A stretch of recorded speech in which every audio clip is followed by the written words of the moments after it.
27-28 বছরে শোবিজ ইন্ডাস্ট্রির সাথে চলাচলের জীবন। তো সেখানে জেমস ভাইয়ের সম্পর্ক, জেমস ভাইয়ের বিয়ে ভাঙন, তার অ্যারেস্ট হওয়া, তার যে একটা রকস্টার লাইফ, একজন রকস্টার আমরা তো মুভিতে দেখি, রণবীর কাপুরের কিন্তু রকস্টার লাইফ লিড করেছেন মূলত আমাদের নগর বাউল জেমস।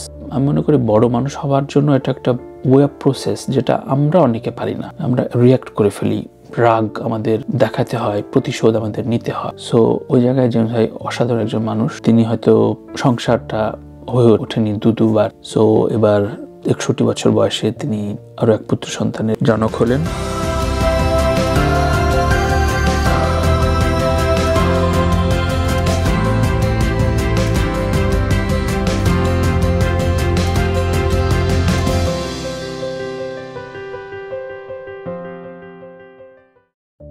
প্রিয় দর্শক, সবাইকে স্বাগত জানাচ্ছি আমার সাদাসিধে কথায়। আসসালামু আলাইকুম, আপনাদের উপরে শান্তি বর্ষিত হোক।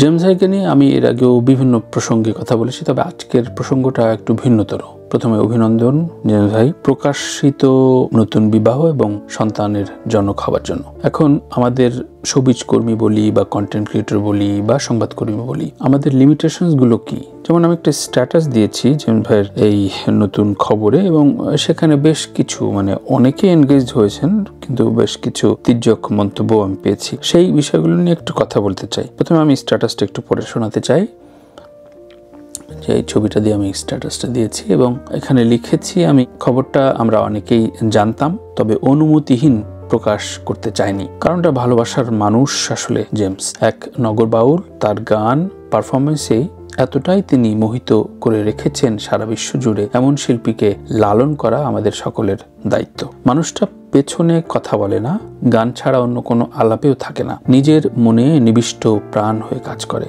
নতুন সংসার, সন্তান সহ সুখে ভালো থাকুক, ভালো কাটুক বাকি জীবন, নিজের ইচ্ছে মতন। ভালোবাসা, অভিনন্দন জেমস ভাই। এখন ওই যে ছিদ্রান্বেষী মন বাঙালিদের প্রচন্ড বেশি, কোনো কিছু আমরা পজিটিভলি দেখবো না, এবং নেগেটিভ হইলেও আবার ঝাঁপায় পড়বো কোনো কিছু দেখবেন। সো স্বাভাবিকভাবেই এই যে আমি অনুমতিহীন প্রকাশ করতে চাইনি, কারণ মানুষটা জেমস। তাহলে জেমস ছাড়া কি অনুমতিহীন প্রকাশ করে ফেলতেন না? আমি আপনাদের সকলে জ্ঞাতার্থে জানা রাখছি, শোবিজ কর্মী বা যারা মেইন স্ট্রিম লেখালেখি করেন, শোবিজের সাথে জড়িত, কিংবা সংবাদকর্মী বা কন্টেন্ট ক্রিয়েটর যারা এথিক্যাল কাজ করেন, নন এথিক্যাল আজারা বাজারা তো বহুত আছে, তাদের একটা নর্মস রয়েছে এবং তাদের প্রতি কৃতজ্ঞ থাকা উচিত আমাদের শোবিজ ইন্ডাস্ট্রির। সারা বিশ্বে কেমন কি জানি না, তবে বাংলাদেশে শোবিজ ইন্ডাস্ট্রির সংবাদকর্মীরা যথেষ্ট সহায়ক এবং সহযোগিতাপূর্ণ, এবং তারা কত কিছু গোপন করে এবং কতভাবে হেল্প করে একজন সহকর্মী হিসেবে, পরিবার হিসেবে। সেই সময় রিটার্ন কখনো প্রত্যাশা রাখলে আসলে ভালোবাসাটা উচিত না, প্রথমত আমি মনে করি। কিন্তু রিটার্নের জায়গায় যদি আসি, তাহলে স্বার্থের জায়গায় যদি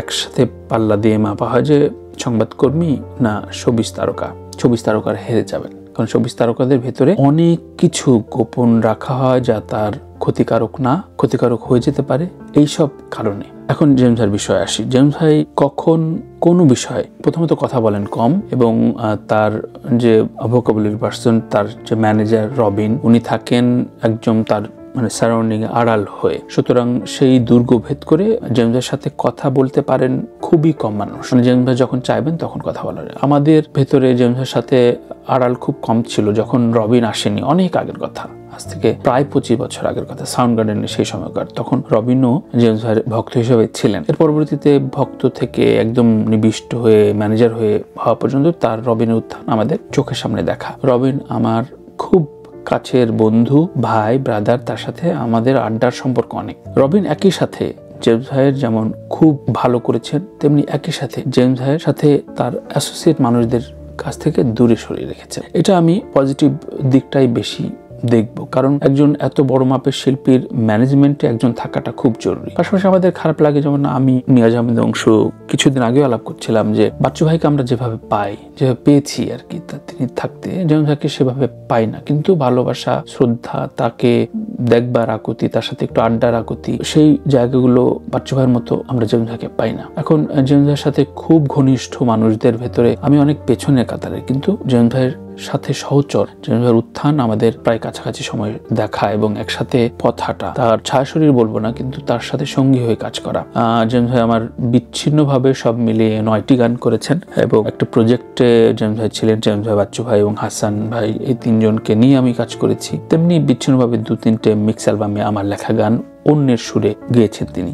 কিন্তু তার চাইতে বড় কথা, জেমস ভাইয়ের সাথে আমার বেশ কিছু সুইট সম্পর্ক, মানে স্মৃতি রয়েছে। সেই সম্পর্কে জায়গায় জেমস ভাইয়ের সাথে আমি মনে করি যে এই যে প্রায় 27-28 বছরের শোবিজ ইন্ডাস্ট্রির সাথে চলাচলের জীবন, তো সেখানে জেমস ভাইয়ের সম্পর্ক, জেমস ভাইয়ের বিয়ে ভাঙন, তার অ্যারেস্ট হওয়া, তার যে একটা রকস্টার লাইফ, একজন রকস্টার আমরা তো মুভিতে দেখি, রণবীর কাপুরের কিন্তু রকস্টার লাইফ লিড করেছেন মূলত আমাদের নগরবাউল জেমস। তো তার 3য় বিয়ে এবং নামিয়া মেবি সম্ভবত মেয়েটির নাম, এবং এই বিয়ের খবরটি মূলত আরো প্রায় 7-8 মাস আগে একজন মিউজিশিয়ান যিনি নিউ ইয়র্কে থাকেন এখন, এবং তিনি বলেছেন যে তার তো বিয়ে হয়েছে, এবং আমি খুব অথেন্টিক সূত্রে জানি। পরে আমি 2টো জায়গায় ক্রস চেক করলাম, সেখানে খবর পেলাম যে তিনি বিয়ে করেছেন এবং আমেরিকা পাসপোর্ট হোল্ডার, অর্থাৎ আমেরিকার নাগরিককে, বাংলাদেশি।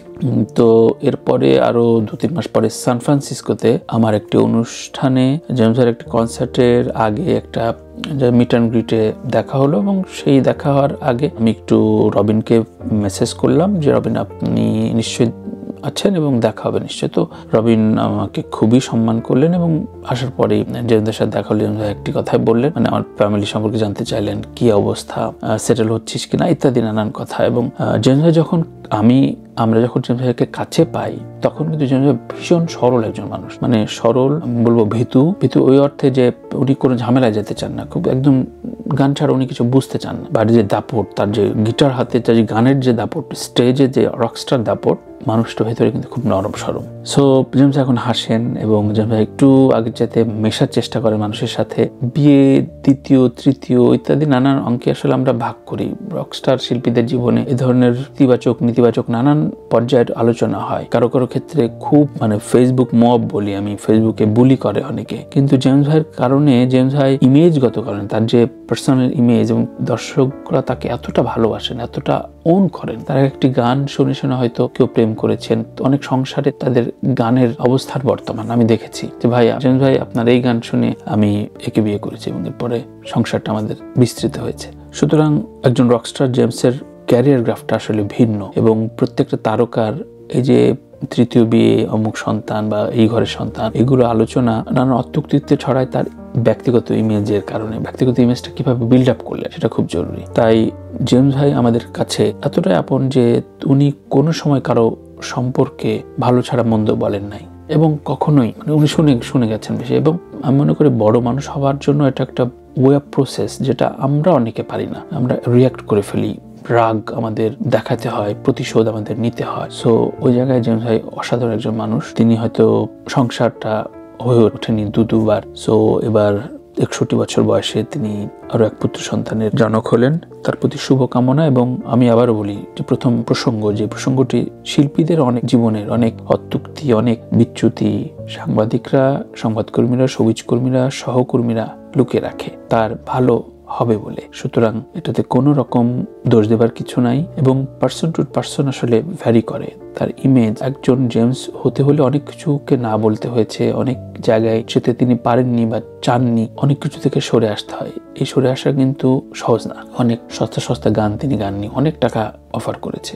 আমি নিজে একটি ফিল্মে, দুইটা ফিল্মে পরপর প্রায় 10 লাখ টাকা অফার করা হয়েছিল। তিনি পরে সেট আপ দেখে, প্রডিউসার লেভেল দেখে, ডিস্ট্রিবিউশন লেভেল দেখে না বলেছেন যে না, পরে অন্য একটা কাজ করবো তোর সাথে। সো জেমস ভাই হচ্ছে এমন একটা মানুষ। সো কারো সম্পর্কে আলোচনা, মতামত প্রয়োগ বা তার সম্পর্কে কমেন্ট করার সময় আসলে তার ইমেজটা, তার প্রতি তার যে ভক্তি, শ্রদ্ধা, ভালোবাসা, সেটি বিজ্ঞাপিত হয়। তাই অন্য কারো প্রসঙ্গে আমি বলতে চাই না। আজকে জেমস ভাই সম্পর্কে শুধু এটুকু বলি যে জেমস ভাই প্রাণের মানুষ। আমাদের বিগত টানা 2-3 বছরে আমরা যাদের হারিয়েছি, পার্সোনালি সেটি আমার জন্য ভীষণ ক্ষতিকর, কারণ আমি তার পরিবারের অংশ হয়েছিলাম। আইয়ুব বাচ্চু, শাফিন আহমেদ, খালিদ ভাই, হাসান আবিদুর রাজা জুয়েল ভাই, লাকি আখন, আমার গুরু। সো চলে গেছেন, অনেক মানুষ চলে গেছেন। জেমস ভাইয়ের সুস্থতা কামনা করি এবং ভালো থাকেন আপনি, নিজের ইচ্ছা মতো সুখে সুন্দর হাসি মুখ থাকুক আপনার জীবনে। আপনার জন্য অনেক অনেক শুভকামনা। ভুল ভ্রান্তি, ভুল বোঝাবুঝি এগুলো মানুষজন খোঁচাবে, নানান রকম কথা বলবে, কথা তুলবে, কিন্তু দিন শেষে আমরা আমাদের হয়ে থাকবো, ভালোবাসায় সংযুক্ত থাকি। আমরা যেন বিচ্ছিন্ন না হই ক্রোধে, হিংসায়, আরেকজনের প্রতি দ্বিমতটাকে দাবিয়ে রাখার তাড়নায়। আমরা ভালোবাসায় বাঁচি, ক্রোধে না। প্লিজ সবাই ভালো থাকবেন। আল্লাহ হাফেজ।